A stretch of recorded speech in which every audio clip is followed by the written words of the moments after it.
If you're looking to become a more powerful person, find and seek ways to serve others. Service to others equals power. If you learn to root your leadership in a spirit of service, you are going to exceed all of your other expectations because you're always seeking to serve first.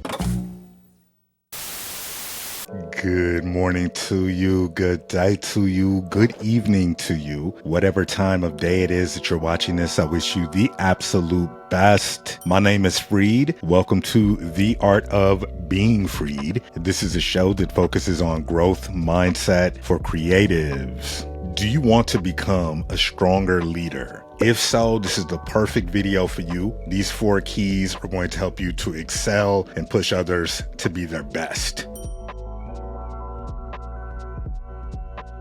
Now, the number one thing that effective leaders do well is that they serve. Now, if you're looking to become a more powerful person, you're going to want to find and seek ways to serve others because that is how you gain respect. That's how you gain reliability. It all starts with service. Service to others equals power. So if you learn to root your leadership in a spirit of service, you're going to exceed all of your other expectations because you're always seeking to serve first. Now, the second thing that leaders do well is that they listen. Good leader is going to listen. They're going to be slow to speak, swift to listen, and they're listening with the intent to understand, right? So one of the rules that I have is if I'm having a conversation with someone, I always give it a 2-second buffer after they finish talking just to make sure that they've got the rest of that thought out. How many times are you in a conversation and the other person is talking and you're listening and you don't say anything, and then there's a silent pause, like a 1.5-second pause, and then they get more out, that other person. So that's going to increase your respect when you learn to listen to other people, right? 2 ears, 1 mouth. That means you should listen as twice as much as you speak. Now, the third effective things that leaders do, really good leaders do well, is that they follow up. Good leaders follow up, right? If you ask me to do something, you want to demonstrate the integrity to follow through. It's one thing to have self-integrity, but as a leader, there are some people who you're hoping to help bring up. And by following through, by being the example of following up and following through, it shows that you're reliable and it's going to have an impression on that person that you're leading, that you're serving, the fact that you're following up. When I was a manager, the manager I had at the time was like, hey, following up is like one of the biggest things you could do, right? Because people are going to come to you with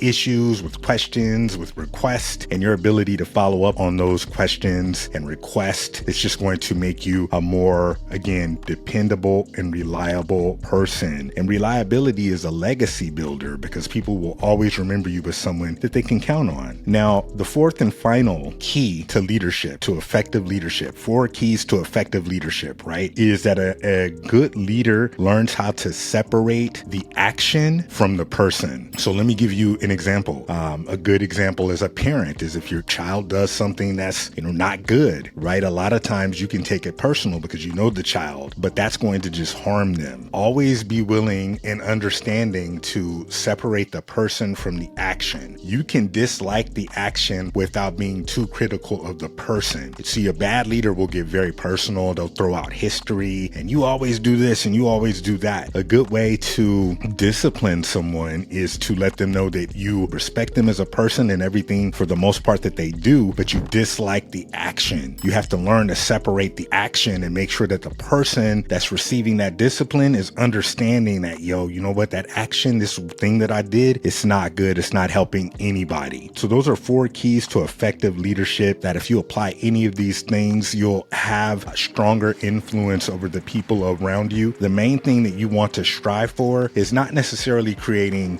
balance, but creating harmony. Like I always strive for harmonious environments as a leader. And by seeking to serve first, by listening more than you speak, by following up, and by learning to separate the action from the person, it's going to allow you to keep an even keel as you move forward in your leadership journey. So if you like this video, please like, subscribe for more videos like this, The Art of Being Freed, dropping videos on growth mindset sunset every Friday. Stay tuned. At the end of this video, we're going to drop a link for the entire season 1 of The Art of Being Freed as we get ready to wrap up season 2. Until next week, leave a comment below if there are any other key leadership traits that should be mentioned here, but I will see you next Friday. Peace.